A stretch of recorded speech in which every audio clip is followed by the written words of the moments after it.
Reiki started with Mikao Uzui, and only a few students were women.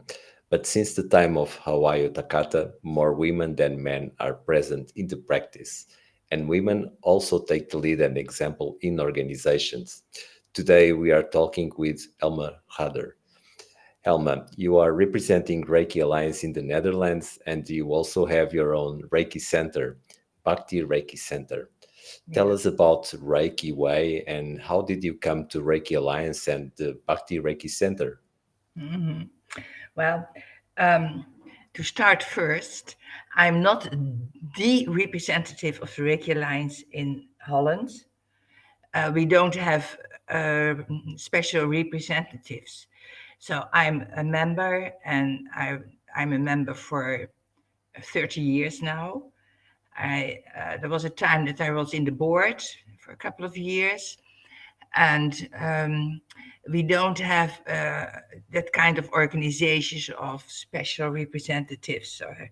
So there are a lot of representatives in Holland of the Reiki Alliance. So how I came to Reiki, well, it's quite a story. I think my story started at about 1984, 5 or something like that. I was a nurse, and I was working in um, um, a nursing home. But, and I had a night shift for a week, so, and I was responsible for the whole house. So I came to departments that were not my clients, my patients. So one night I visited an old woman on another department to see how she was going. And um, I did what I mostly did. I sat on the corner of her bed and took her hand in my hands and looked in her eyes. I think for me, a normal professional way to make contact and see how she is doing. And at that moment, um, well, for me, the world stopped turning. You know? There was time stopped. There was um, we felt together. I looked at her, she looked at me, and there was only love. There was nothing else. Nothing else exists anymore. There was only.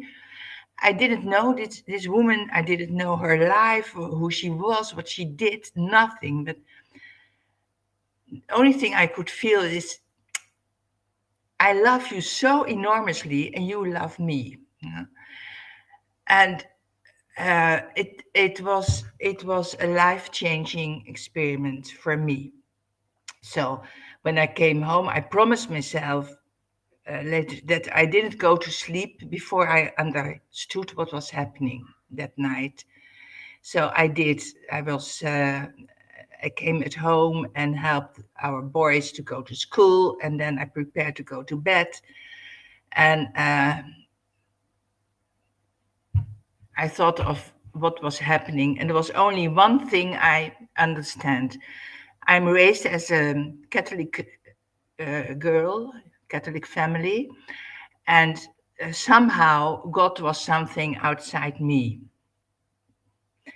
And that night, I took the conclusion that this power of love, and they always told me God is love. It was not outside me, but also inside me, because otherwise it couldn't happen. You know? And and I said to myself, this is what I want to feel always. You know? So why why don't I why don't I feel it always? What blocked me? What teach me? God teach me. Let me show me. How does it work? And from that time, I started to search. I started to search.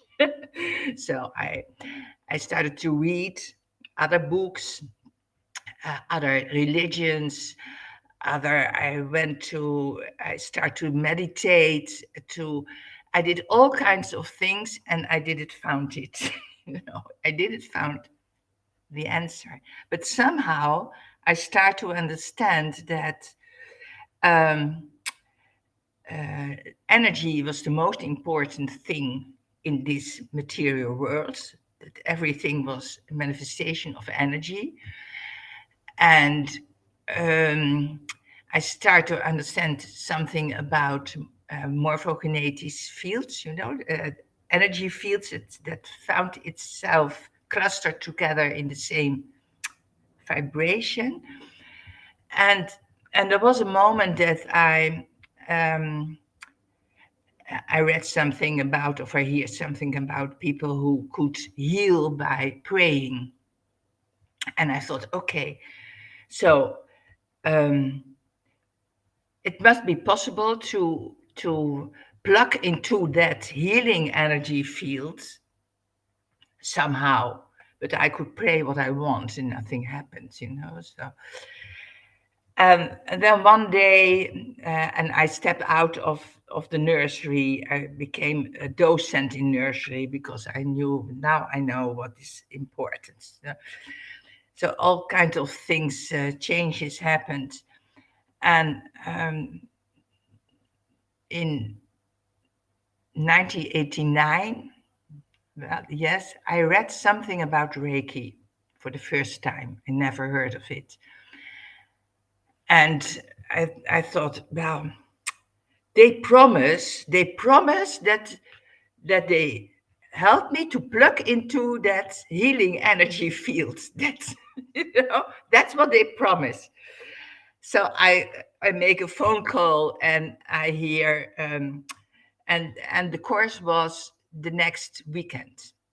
So I ask, and after then, and I couldn't understand. I couldn't understand what they say. I thought it must be years of practicing and so on. No, that's only this weekend, and then it was done. There was a place for me. They make a place for me. We were with two masters and 20 students. So I told my husband, this weekend I'm going to do something. It cost 300 guilders in that time. And maybe I could throw it in the toilet. you know? But I know when I don't do it, I will ask my whole life is maybe I missed the thing. So it was a life-changing experience for me. So in January 89, I did my first degree Reiki. So that's my way to Reiki. And That's so it that's so was still, beautiful. yeah, it was still very young. It was still 2 years in Holland, I think, uh, something like that. Yeah. Mm. So it all started with a great sense of unconditional love, a moment Yes. for unconditional Yes. love, Yeah. and that And changed your nothing life. else. Nothing else exists anymore. It's amazing. So it's something that we all feel when we practice Reiki, when we put ourselves in the practice. That's also what we feel, a great sense of unconditional love. Yeah. That's why so many people relate Reiki with love. Yeah. So that's the experience that you had in the beginning. So, and what is your perception in the Netherlands about men and women practicing Reiki? Are there more women than men? There are more women, but in those early years, there were a lot of men also, really a lot of men. And in my courses, well, more women than men. But especially in the beginning years, it was also very interesting for men, and especially um, men who became masters. Eh, They were very. When I hear the stories, the women, it took years for women before they decide. that's what I want. I want to be a master, but not for men. Some some say after first degree Reiki, okay, that's I go on. I did second degree and I want to be a master. You know? And that's not happening anymore. It's, that changed. That changed. Yeah, and I know in the Reiki Alliance, the first conferences, I think it was almost half on half, men, women. But not this time. And it has to do something with the perspective also of earning money, I think. You could make, in the early years, you could make a living, Mhm. and that's not possible anymore. You have to do more than giving Reiki courses to get a living out of it. Mm. Yes. So interesting. I never had that idea of first there were more men than women, and also that idea that men got the strict idea first to okay, I will become a master, and that it will be more quickly than a woman. Mm. It's interesting. So, but nowadays, do you see that there are more women than men practicing in the Netherlands? Yeah. Yeah.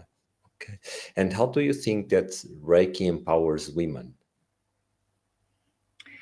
No, I thought a lot about that question. It is a difficult and interesting question because I wonder if you have to empower women or depower men. Something, and well, it's it is very interesting question because I think it's a pattern that we have for ages and ages, and it's in our genes. So, for instance, lately since Corona, that we have in the Netherlands a lack of people who working, and and now and uh, I think Dutch women are a bit special in Europe. Most of our women are part-time workers because the Dutch women choose to raise their own children and to have time to be at home also. And with a full-time job, you have to hire someone who will take care of your children and so on. But what we hear now is that the Dutch men start to cry that the women in Holland are lazy because they want to work only part time. And if they work, if they all will work 3 hours per week more, then would not be a problem with to hire people. You know? But that idea came from the men, not from the women. So, and the reason is just an economical reason. So this dance between men and women that's going on for ages now. That's in our genes also. I think it's not an easy. It's not an easy thing. It's not. Oh, we change that. It's. I think the women has as much as challenges as the man has. So what we see now also happen that in our new generation, the men choose to work part-time.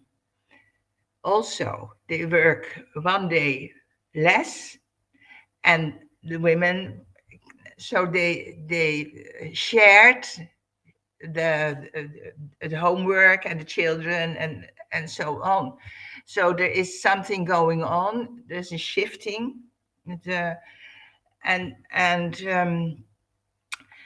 well, I think it has it's something. It's a pattern we have for ages. So it will not happen from one day to another, you know.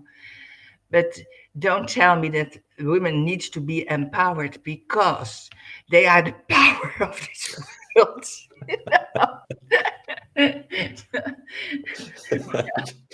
Very well. So things are becoming more balanced in the Netherlands. So it will take time, but It they will take are, time. yeah. It's only starting, you know. And when something happens, they fall back in the old pattern. Hmm. Hmm. Yeah. And did you ever come across the idea that, well, I'm a woman in front of organization, so you have your own Reiki center, like you are a manager of your Reiki center. Yeah. Did it ever came to your mind that kind of idea? Well, no, it started automatically because I was so touched by Reiki. I want to, well, I didn't think of being a master. Somehow it was something. I didn't get the idea that it was something for me, or I didn't think about it. But I organized classes.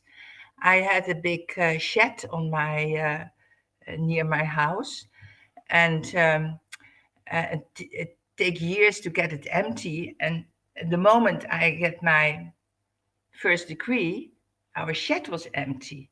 So after some months, I asked my master to give a class in our empty shed. So I put a little note in the newspaper, in the our village newspaper, and there were 60 people that evening just to tell about Reiki. So they came. We organized 3 classes in the coming months, and it never stopped. So it went on and it went on. And then one day, my master Ariane was went to a conference. The Reiki Alliance has a conference every year, and in her class, she told the students that Phyllis Furumoto um, shared that what she saw happening in the world was that the masters were invited to give classes somewhere, and and uh, some were very successful, some places were successful, and other places was one class and was over. And she said, and from the places who are successful, that's the place where the new master is born. And the moment she told that, my hair in my neck was raising because I realized this is such a successful place. It was the first time that I start to play with the thought of being a master myself. Uh, and one day I phoned Ariane, my master, and I said, "How do you think about um, educating me for a master?" And she said, "Oh God, I thought you never asked me." So that was my way. So uh, at some point, I gave my first class, and it never stopped. So I didn't realize when I start an organization, it grows from itself, and uh, and I can handle it. So, It all, as a nurse, you can handle a lot of things, you know. yes, yes. And Yeah, it all happened naturally. So yeah, like Reiki in our lives. So everything comes so naturally yeah, if we listen. And when you had those thrillings here, you were listening, you were understanding the invitation, right? yeah, The yeah. mission for your life, and that's really Mm, really beautiful. mm. And so things come naturally to our lives, and it also depends the way we look at things, what we have on our heart and our minds in the things we do. And do you think that it's different from men and women in the kind of organization management, or does it just depend on the person? So do you think that men and women do it different because of gender, or is it just depending on the person? I think it's depending on the person. Yeah, yeah. It's not a man thing or a woman thing. No. In the beginning, the difference I saw was that men always start to understand it, always have questions. What is it? How does it work? Blah, blah, blah, blah. And uh, the women just experience it, feel it, and has also questions, but not as pushing as men. Trying to feel more, right? Women Yeah, were trying to yeah, feel more. yeah. And do you think it's important for us that we practice Reiki, or for those who are trying to begin their Reiki apprenticeship, to feel, to learn how to feel? Well, I don't know.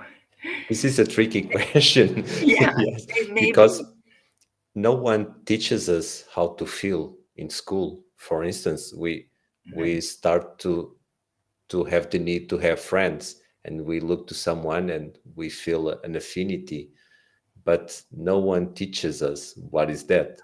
So we never learn that. And do you think it's important for us to start learning what is feeling? Well, that's a beautiful thing Sylvia is doing. The, uh, and well, it would be wonderful if this could spread, and we could start with the children, because there it starts. And I think as a child we feel, but we somehow, uh, it's not what the world is asking us. So at some point we forget to feel, and our brains take over, and because feeling is the only thing a little child has, not the thinking but the feeling. So it's such a natural thing that somehow we forget it, or give no attention to it, and some people never forget it. And Yeah. Like you felt that unconditional love that brought this great transformation for your life. yeah. And how about you being a nurse? So a person from the academic part and the science part, how was it to coming to Reiki? It was coming home. The feeling of Amazing. coming home. And um,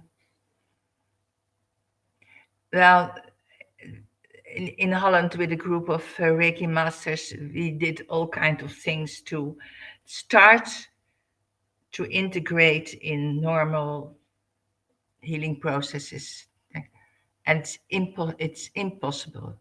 So I let go. I it's not it's not um, we don't fit in